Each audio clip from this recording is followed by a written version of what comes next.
Selamat pagi anak didik kami semua kelas 10. Kiranya semua tetap sehat, tetap bersemangat dan tetap fokus untuk selalu mengikuti pembelajaran daring yang kita lakukan. Pada pertemuan kita kali ini ada 3 topik pembelajaran yang akan kita pelajari, yaitu yang pertama kita akan mempelajari mengenai usaha, kemudian kita akan belajar mengenai energi, dan yang terakhir kita akan pelajari mengenai daya. Bagaimana konsep usaha, konsep energi, dan konsep daya pada suatu benda, kalian perhatikan dan ikuti pembelajaran ini sampai selesai. Kita perhatikan judul pembelajaran kita adalah mengenai usaha. Usaha adalah hasil kali gaya dengan perpindahan. Untuk memahami kalimat ini, kita perhatikan gambar yang berikut ini. Kita perhatikan di sini pada bidang datar ada sebuah benda, kemudian benda ini ditarik secara horizontal oleh gaya luar F. Apabila benda ini berpindah sejauh S, maka benda ini mengalami usaha oleh gaya luar F yang besarnya ditentukan dengan persamaan usaha W sama dengan F dikali dengan S. Kemudian jika gayanya membentuk sudut tertentu terhadap bidang horizontal seperti gambar yang di bawah ini, kita perhatikan di sini ada sebuah benda ditarik oleh gaya luar F dengan sudut sebesar theta terhadap bidang horizontal. Kemudian jika benda ini berpindah sejauh S, maka usaha yang diberikan oleh gaya F ini pada benda itu dapat ditentukan dengan persamaan W sama dengan F dikali kosinus theta dikali dengan perpindahan S. Keterangan dari persamaan ini adalah F menyatakan gaya dalam satuan Newton, kemudian S menyatakan perpindahan satuan meter, dan theta adalah sudut antara F dengan perpindahan S. Untuk lebih jelasnya persamaan ini, mari kita perhatikan contoh soal yang nomor 1. Sebuah balok bermasa 2 kg terletak pada bidang datar seperti gambar di bawah ini. Jika balok ditarik dengan gaya F 10 Newton dan balok berpindah sejauh 4 meter, tentukanlah usaha oleh bagian A gaya F, bagian B gaya berat, dan bagian C gaya normal. Kita buat penyelesaiannya. Untuk bagian A, menentukan usaha oleh gaya F. Kita perhatikan gaya F ini bekerja searah dengan perpindahan daripada benda ini, sehingga persamaannya adalah WF sama dengan F dikali dengan S. Kita masukkan gaya F dan perpindahan, maka usaha oleh gaya F itu sama dengan 40 Joule. Kemudian untuk bagian B, menentukan usaha oleh gaya berat. Kita perhatikan lukisan gaya berat untuk benda berikut ini. Kita perhatikan di sini gaya berat itu adalah memiliki arah ke bawah. Kemudian benda ini berpindah ke kanan. Maka sudut yang dibentuk oleh gaya berat W dengan perpindahan itu sama dengan 90 derajat. Maka usaha oleh gaya berat W sama dengan W dikali kosinus 90 derajat dikali dengan S. Nilai kosinus 90 derajat itu sama dengan 0, sehingga usaha W oleh gaya berat itu nilainya sama dengan 0. Kemudian bagian C menentukan usaha oleh gaya normal. Kita perhatikan gaya normal itu vertikal ke atas. Dengan kata lain, gaya normal itu membentuk sudut 90 derajat terhadap perpindahan. Maka usaha oleh gaya normal N sama dengan N dikali kosinus 90 derajat dikali dengan S.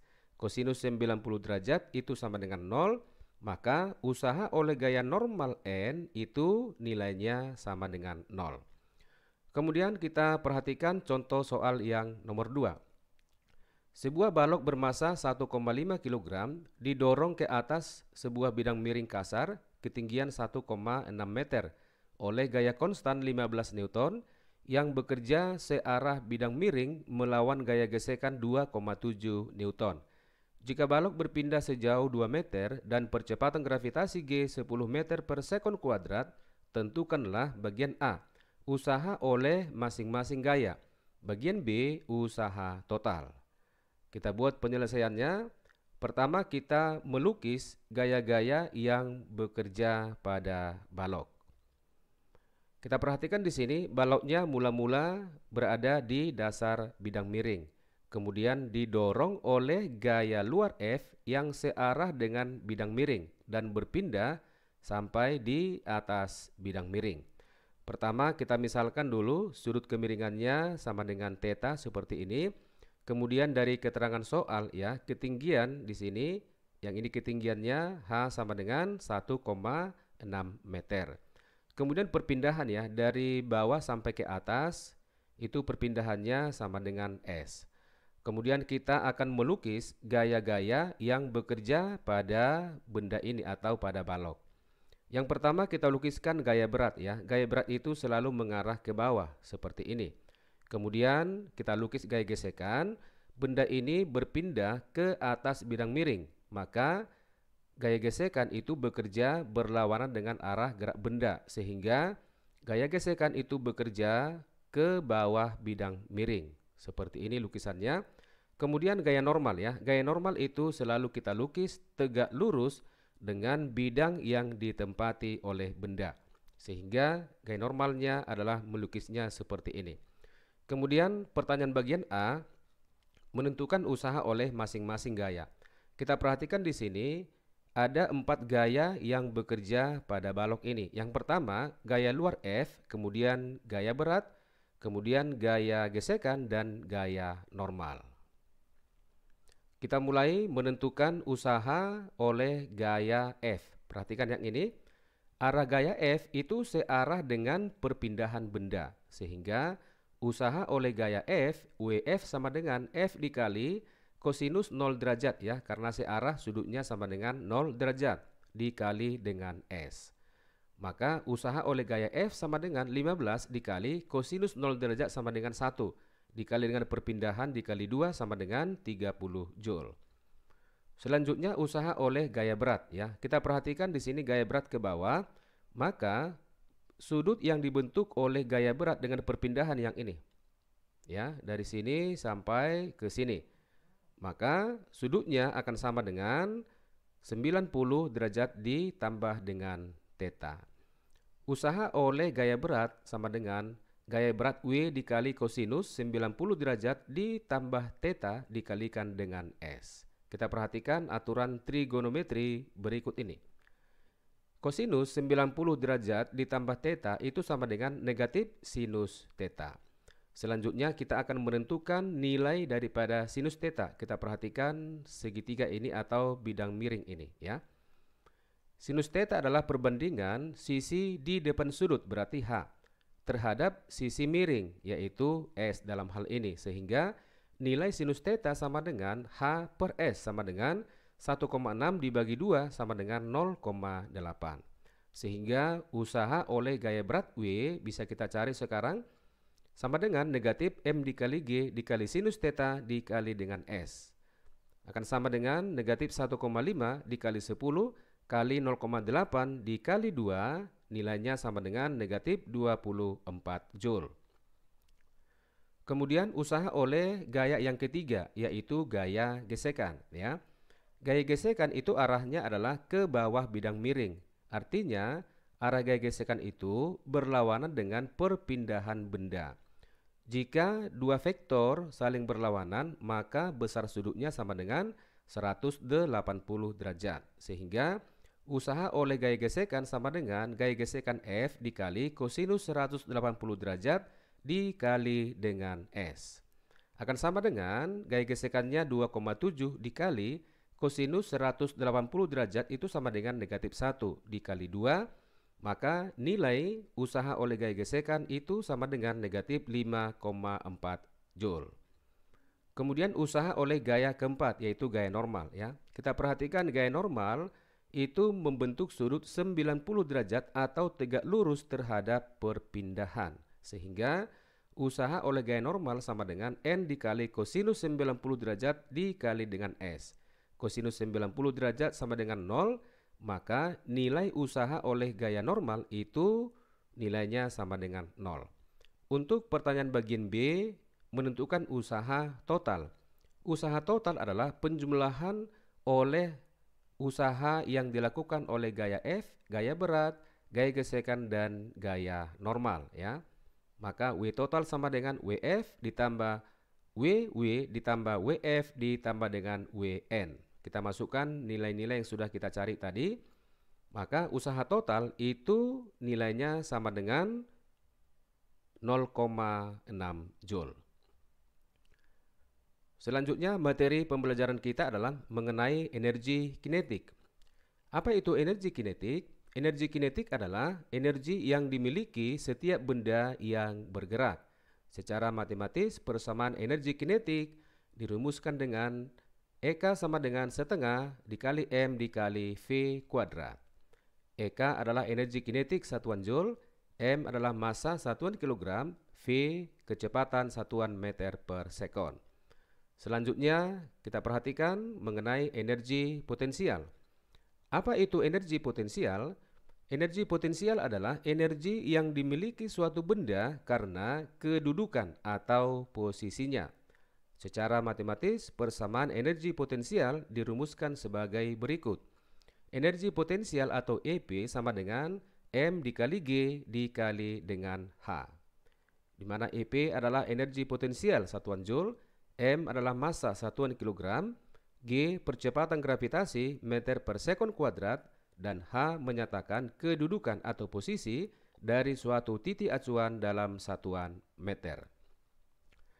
Untuk lebih jelasnya kita perhatikan contoh soal yang nomor 3. Sebuah benda bermassa 200 gram dilemparkan vertikal ke atas dengan kecepatan awal 20 meter per sekon. Tentukanlah energi potensial dan energi kinetik benda pada saat T sama dengan 1,4 sekon. Diketahui percepatan gravitasi G sama dengan 10 meter per sekon kuadrat. Kita buat penyelesaiannya. Nah, yang pertama, untuk menentukan energi potensial berarti kita harus mengetahui berapa kedudukan atau posisi atau ketinggian daripada benda ketika waktunya T sama dengan 1,4 sekon. Kita perhatikan persamaan posisi gerak untuk vertikal ke atas. H sama dengan V0T dikurang setengah GT kuadrat. T-nya kita masukkan ya 1,4 sekon. Maka ketinggian atau posisi daripada benda itu pada saat T sama dengan 1,4 sekon sama dengan 20 dikali 2 dikurang setengah dikali 10 dikali 1,4 kuadrat sama dengan 20 kali 2, 40 ya. Kemudian setengah dikali 10 dikali 1,4 kuadrat sama dengan 9,8. Maka kedudukan aku atau ketinggian benda sama dengan 30,2 meter. Sehingga energi potensial sudah bisa kita cari ya dengan persamaan MGH. Kita masukkan masanya. Kita perhatikan di sini masanya 200 gram. Ini sama dengan 0,2 kilogram. Maka EP sama dengan 0,2 dikali 10 dikali 30,2 sama dengan 60,4 Joule. Kemudian untuk menentukan energi kinetik berarti yang kita perlukan, yang harus kita cari adalah nilai kecepatannya ya. Kita perhatikan persamaan kecepatan gerak vertikal ke atas. VT sama dengan V0 dikurang G dikali dengan T. Akan sama dengan 20 dikurang 10 dikali 1,4 sama dengan 6 meter per sekon. Maka energi kinetik EK sama dengan setengah M dikali V kuadrat ya. M-nya 0,2, V-nya 6 meter per sekon. Kita masukkan ke dalam persamaan ini. Maka energi kinetik sama dengan setengah dikali 0,2 dikali 6 kuadrat. Akan sama dengan 3,6 Joule. Kemudian kita perhatikan teorema usaha energi. Apa itu teorema usaha energi? Yaitu besarnya usaha yang dilakukan oleh sebuah gaya merupakan perubahan energi kinetik atau perubahan energi potensial benda. Kita perhatikan di sini ya, perubahan energi kinetik berarti delta ya. Maka usaha W sama dengan delta EK yang sama dengan energi kinetik akhir EK2 dikurang dengan energi kinetik awal EK1. Atau sama dengan ya setengah MV2 kuadrat dikurang setengah MV1 kuadrat.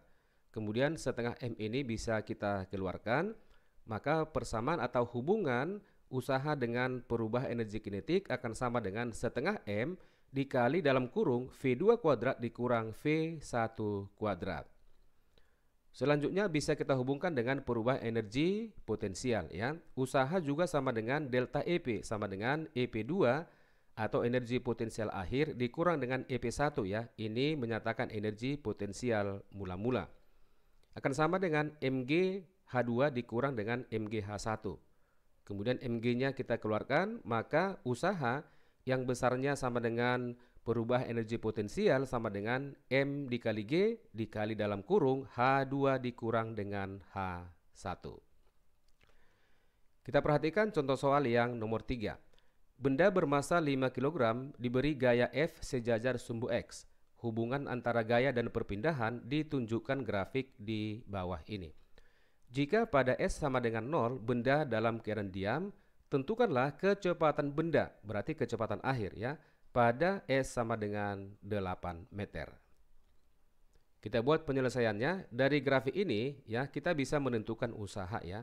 Karena usaha yang dilakukan oleh gaya F itu sebenarnya sama dengan luas grafik ya. Luas grafik, kita perhatikan di sini luas grafiknya atau bentuk luasan yang dibentuk adalah trapesium ya.